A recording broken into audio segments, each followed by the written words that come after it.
कई पीसीएस के नोटिफिकेशन आ चुके हैं, कुछ की मुख्य परीक्षाएं आने वाली हैं, कुछ की प्रीलिम्स आने वाले हैं। आत्महत्या, सुसाइडल टेंडेंसी, उस पर बात करना चाह रहा हूँ कि कैसे कोई स्टूडेंट, कैसे कोई बच्चा या कैसे कोई व्यक्ति सुसाइड करने की ओर अग्रसर होता है। एनसीआरबी उसके डाटा देके जनवरी 2022 तक के कैपिटल ऑफ सुसाइड्स भी कई बार कहा जाने लगा कि व्यक्ति किस तरीके से निराशा और हताशा की गोद में जाके बैठ जाता है, वो कितना परेशान हो जाता है। राजस्थान में कितने आंदोलन देख रहे हैं, कितनी परीक्षाएं स्थगित की। नमस्कार दोस्तों, स्वागत है मेरे यूट्यूब चैनल पर। अगर आप चैनल पे नए हैं तो आई हैव ए रिक्वेस्ट कि please subscribe the channel and hit the bell icon if you feel so. आज मैं एक बहुत ही संवेदनशील मुद्दे को लेकर आया हूँ, उसको समझाने का प्रयास करूँगा, उसको छूने का प्रयास करूँगा। एग्ज़ाम्स सर पे हैं, चाहे वो स्कूल एग्ज़ाम्स हों कुछ, या कुछ पीसीएस हों, राज्य परीक्षा हों, या फिर यूपीएससी की परीक्षा हो। यूपीएससी की मुख्य परीक्षा का रिजल्ट आया है और इंटरव्यू होने बाकी हैं। बाकी कई पीसीएस के नोटिफिकेशन आ चुके हैं, कुछ की मुख्य परीक्षाएं आने वाली हैं, कुछ के प्रीलिम्स आने वाले हैं, और बोर्ड एग्ज़ाम्स का प्रेशर तो है ही है। आप समझ रहे होंगे कि मैं किस बारे में बात करना चाह रहा हूँ। मैं अवसाद, तनाव के बारे में बात करना चाह रहा हूँ, और सबसे अंत में जो सबसे संवेदनशील है, आत्महत्या, सुसाइडल टेंडेंसी, उस पर बात करना चाह रहा हूँ कि कैसे कोई स्टूडेंट, कैसे कोई बच्चा या कैसे कोई व्यक्ति सुसाइड करने की ओर अग्रसर होता है, आत्महत्या का प्रयास करता है या आत्महत्या करने के बारे में सोचता है। आत्महत्या व्यक्ति किसी एक पल में आकर तो करता है, उस पल के वशीभूत होकर तो करता है, पर यकीन कीजिए वो आत्महत्या का विचार बहुत लंबे समय से कर रहा होता है। वो बस कोई एक ट्रिगर पॉइंट आता है जिसके भावावेश में बहकर वो आत्महत्या जैसा कदम उठा लेता है। मैंने इस वीडियो को बनाने से पहले आत्महत्या से संबंधित कुछ आंकड़े जुटाने चाहे। नेशनल क्राइम रिकॉर्ड्स ब्यूरो जो है एनसीआरबी, उसके डाटा देके जनवरी 2022 तक के, तो आपको यकीन नहीं होगा कि सुसाइड्स केस में जो है कितनी वृद्धि हुई है। 21.19% की वृद्धि, छात्रों की आत्महत्या की दर में वृद्धि दर्ज की गई है। कर्नाटका, महाराष्ट्र, मध्य प्रदेश ऐसे शीर्ष राज्य हैं जहां पर आत्महत्या सबसे अधिक की गई है। और जिन लोगों ने आत्महत्या की है उनकी उम्र 15 से 29 वर्ष के अधिक रही है। स्वाभाविक है, इस वर्ष के बीच ही 15 से 29 वर्ष के जो बच्चे होते हैं वो स्कूल्स में होते हैं या किसी प्रतियोगी परीक्षा की तैयारी कर रहे होते हैं। लाजमी है कि वो विभिन्न कारणों के चलते आत्महत्या जैसा कदम उठाते हैं। मैं खुद एक आईएएस एस्पिरेंट रहा हूँ। मैंने यूपीएससी के लिए परीक्षा की तैयारी की है, और मैं दिल्ली के पौष इलाका यानी कि मुखर्जी नगर, जो प्रतियोगी परीक्षा यूपीएससी के लिए मक्का मदीना माना जाता है, मैं वहाँ रहा हूँ करीब 7 से 8 साल। उसके पास एक गांधी विहार है, नेहरू विहार है, इंदिरा विकास कॉलोनी है। वहाँ जो प्रतियोगी परीक्षा की तैयारी करने वाले बच्चे हैं वो इस बात को जानते होंगे कि महीने में एक ना एक खबर ऐसी तो ज़रूर हम सुनते या पढ़ते थे कि फलाने कमरे में फलानी जगह एक अभ्यर्थी पंखे के फंदे से लटका हुआ मिला, फलाने प्रदेश के बच्चे ने फलानी कॉलोनी में आत्महत्या की या प्रयास किया। तो हम वो खबर पढ़कर झकझोर उठते थे, परेशानी में आ जाते थे। हमें लगता था कि सुसाइड क्यों कर रहे हैं अभ्यर्थी। कोई आत्महत्या, सुसाइड जैसी कदम शौक में नहीं उठाता है, बहुत मजबूर हो जाते होंगे वो लोग, तभी ऐसा कदम उठाते हैं। मैंने कारणों की पड़ताल की है, या उन अभ्यर्थियों की जो वहाँ सुसाइड कर रहे थे। मैं एक ऐसे प्रदेश से आता हूँ, मैं राजस्थान से आता हूँ, और हमारे प्रदेश में कोटा एक जगह है जहाँ मेडिकल की तैयारी के लिए पूरे देश से बच्चे आते हैं। उसको आत्महत्या की वजह से कैपिटल ऑफ सुसाइड्स भी कई बार कहा जाने लगा, क्योंकि वहाँ पे भी हर महीने दूसरे महीने किसी न किसी एक बच्चे के सुसाइड कर लेने की खबर अखबारों में आती रहती है। कोटा एक ऐसा शहर है जहाँ जो बच्चे तैयारी करते हैं वो 11th और 12th के पढ़ने वाले होते हैं, और इस उम्र में बच्चे अति उत्साह के शिकार होते हैं, तो वहीं हताशा और निराशा के भी शिकार होते हैं। इस उम्र में बच्चों में जो ऊर्जा का ज्वार होता है वो उफान पर होता है। यानी कि वो अपनी उम्र के उस पड़ाव में होते हैं जब ऊर्जा का उफान होता है, तूफान होता है। यदि वो चैनलाइज नहीं होती है, यदि बड़े परिवारीजनों का उचित मार्गदर्शन नहीं होता है, तो आत्महत्या जैसा कदम उठा लेते हैं। मैंने खुद तनाव और अवसाद को महसूस किया है। मैं खुद समझ सकता हूँ इस बात को कि व्यक्ति किस तरीके से निराशा और हताशा की गोद में जाके बैठ जाता है, वो कितना परेशान हो जाता है। मैं उन कारणों के बारे में चर्चा करना चाहता हूँ जो कारण आत्महत्या जैसे कदम की ओर अग्रसर करते हैं। अगर हमने पहले कारणों पर चर्चा कर ली तो हम निवारणों पर, सॉल्यूशंस पर चर्चा कर पाएंगे। पहला कारण है एग्जाम्स फेलियर, यानी कि जो बच्चा एग्जाम में देता है, जब वो उसमें फेल हो जाता है तो वो इस हताशा में चला जाता है, धीरे धीरे डिप्रेशन का शिकार होता है। और डिप्रेशन में जैसे ही व्यक्ति चला जाता है, वो एक अपनी अलग दुनिया बना लेता है। वो अपने आप को कोसने लगता है, अपने आप पे गुस्सा करने लगता है और अपने आप से घृणा करने लगता है। वो खुद ही खुद की नज़रों में गिर जाता है और उससे किसी के कुछ कहने से उसको कोई फर्क नहीं पड़ता।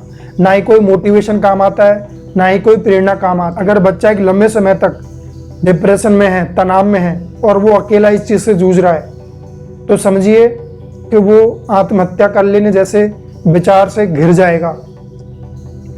दूसरा कारण है बेरोजगारी। देश में हम देख रहे हैं कि एक प्रदीप मेहरा जैसा बच्चा उत्तराखंड का, जिसका मैंने अभी वीडियो डाला था, वो एक जगह काम करने के बाद रात के 11 बजे से दौड़ना शुरू करता है अपने घर की तरफ और रोजाना 10 किलोमीटर की दौड़ लगाता है। हम उससे प्रेरणा तो पा सकते हैं, हम एक उम्मीदों का संसार तो पा सकते हैं, आशाओं का संचार तो कर सकते हैं, लेकिन उसके पीछे काला स्याह पक्ष भी है बेरोजगारी का। कि वो नौकरी करते हुए प्राइवेट सेक्टर में संतुष्ट नहीं है, क्योंकि उसको पता है कि कब किसी बहाने के कारण, कब किसी वजह से उसको लात मारकर बाहर निकाला जा सकता है। इसलिए वो आर्मी में जाने की जदोजहद कर रहा है, संघर्ष कर रहा है। संघर्ष वो हमें प्रेरणा देती है, मगर उसका काला पक्ष जो है, स्याह पक्ष जो है, वो भी हमें जानना चाहिए। तो बेरोजगारी बहुत बड़ी समस्या है। नौकरियां 10 हैं और आवेदनकर्ता 10 लाख। तो बताइए कैसे पूर्ति की जाए। तीसरा जो बड़ा कारण है आत्महत्या की ओर जो कदम बढ़वाता है, वो है माता पिता की उम्मीदें। ये एक बहुत ही भावुक कर देने वाले पल होते हैं। माँ बाप, आपके चाचा ताया, आपके परिवारीजन, आपके रिश्तेदार आपसे इतनी उम्मीदें बांध लेते हैं कि दिन रात आपसे बस एक ही बात कहते रहते हैं कि बेटा सफल होकर लौटना है, बेटा टॉप करके दिखाना है, बेटा पड़ोसी का चिंटू पंटू ये देखो कितना अपने माँ बाप का सीना चौड़ा किया है, तुमको भी सीना चौड़ा करना है। तो बच्चा इतना सीरियस ले लेता है उन बातों को कि अगर वो टॉप नहीं कर पाता है, वो एग्जाम में पास नहीं हो पाता है, तो उसको लगता है कि मेरा तो मर जाना ही उचित है। वो फिर निराशा में भर जाता है। वो उस उम्र में नहीं है कि वो उन पलों से, उस हताशा से बाहर निकल सके। वो अपने आप को महत्वहीन मानने लगता है, उसको लगता है कि दुनिया उसके लिए है ही नहीं। चौथा जो बड़ा कारण है आत्महत्याओं के लिए, वो है प्रेम संबंधी। दोस्तों, प्यार मोहब्बत एक अलग चीज़ है और आपका जीवन एक अलग चीज़ है। जब किसी प्रेमी का अपनी प्रेमिका से दिल टूट जाता है या प्रेमिका का अपना प्रेमी से दिल टूट जाता है या कोई ब्रेकअप हो जाता है, तो कई बच्चे या लड़के इस चीज़ को संभाल नहीं पाते हैं। उस भावुकता में वो ये ऐसा कठोर कदम उठा लेते हैं कि वो आत्महत्या कर देते हैं कि तुम नहीं तो मैं ज़िंदगी नहीं जीऊँगा। दोस्तों, इस धरती पर लगभग 8 अरब लोग हैं। अगर एक व्यक्ति से या 2 व्यक्ति से आपकी नहीं जम पाई, नहीं पट पाई, नहीं चल पाई, या आपका रिश्ता नहीं चल पाया, आपकी अंडरस्टैंडिंग आपस में नहीं मिल पाई, तो क्या दिक्कत हुई? आगे बढ़िए ना। इन 8 अरब लोगों में से कम 8 लोग तो आपके लिए बने होंगे। किसी एक के लिए अपनी जान क्यों देनी? तो जो प्रेम में है, जो प्यार में है, उनके लिए मैं ये कहूँगा कि किसी एक शख्स या किसी एक बात के लिए या एक असफल प्रेम में जान देना मूर्खता है, बहादुरी नहीं। या किसी की नज़रों में गिरने या उठने के लिए कई बार प्रेमी या प्रेम का कि वो समझेगा या समझेगी कि मैं उसको कितना चाहता था, ऐसा बिल्कुल नहीं होता है।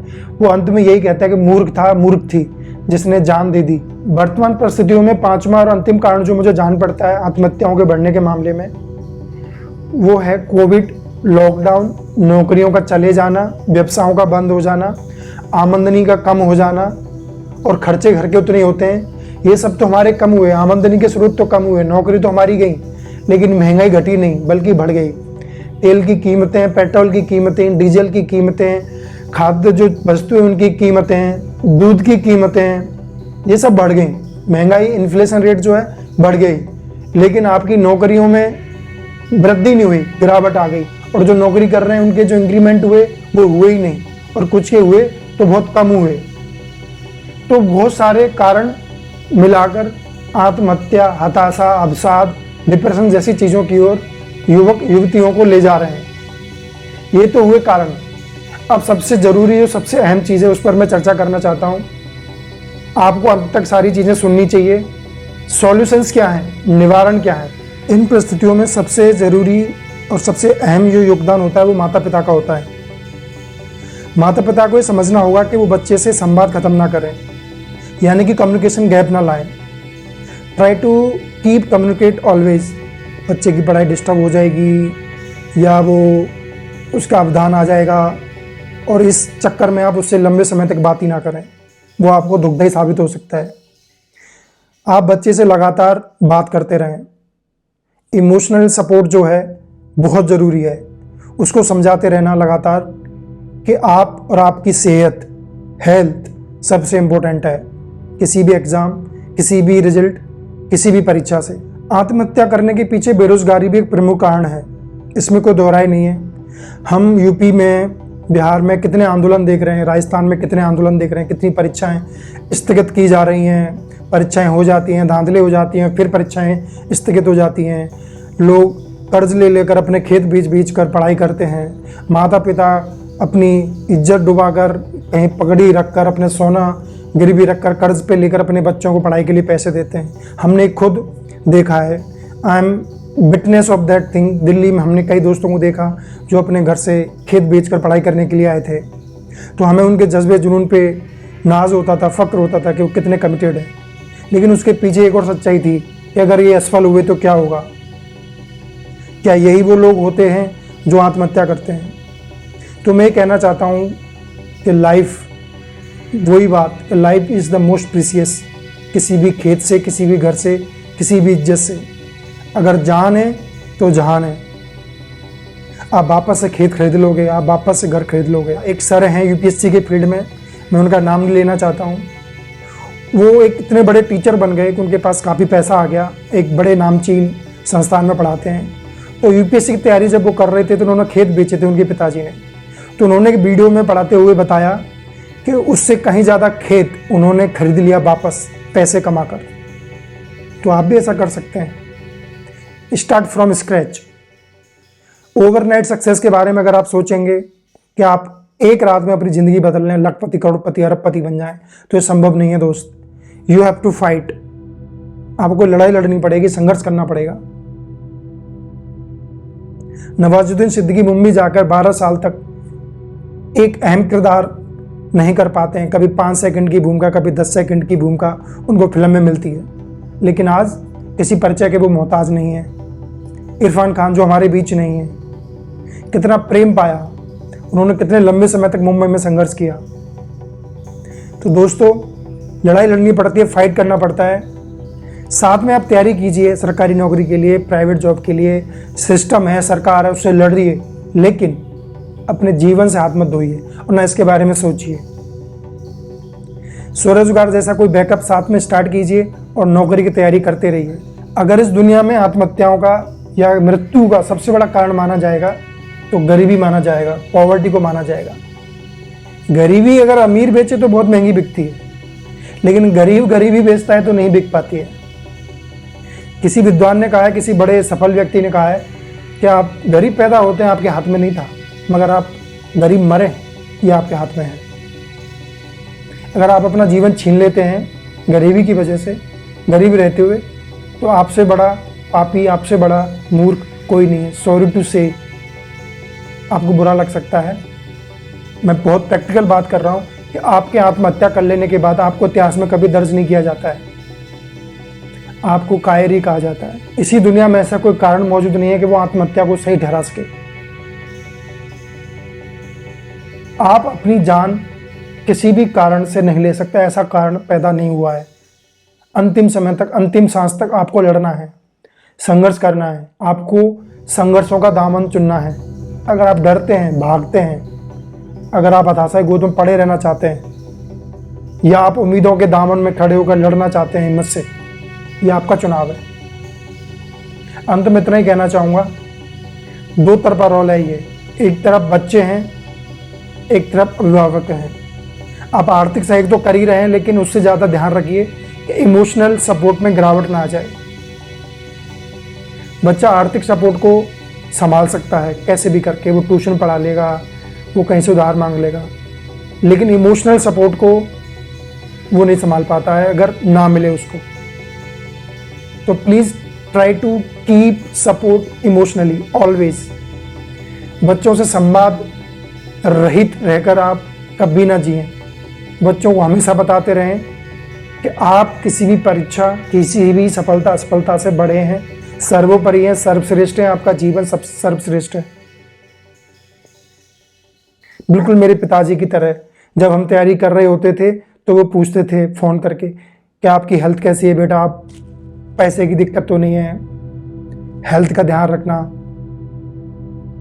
पढ़ाई जितनी करना उतनी ही करना जितनी तुम्हारे स्वास्थ्य पर असर न डाले।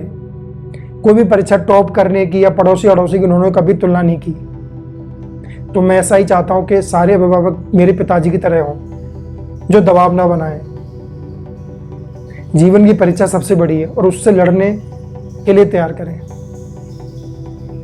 कभी किसी बोर्ड परीक्षा को या किसी पीसीएस परीक्षा को या किसी यूपीएससी परीक्षा को जीवन से ज़्यादा महत्वपूर्ण ना बनने दें, ना बनाएं। ये हमारी और आपकी जिम्मेदारी है कि कोई भी कारण हमें ऐसा उत्पन्न नहीं होने देंगे जिससे हम आत्महत्या जैसे विचारों के बारे में सोचें। उम्मीद करता हूँ आपको कुछ मिला होगा, कुछ आपने समझा होगा। मैं यहीं विराम देता हूँ। बहुत बहुत धन्यवाद, बहुत बहुत शुक्रिया।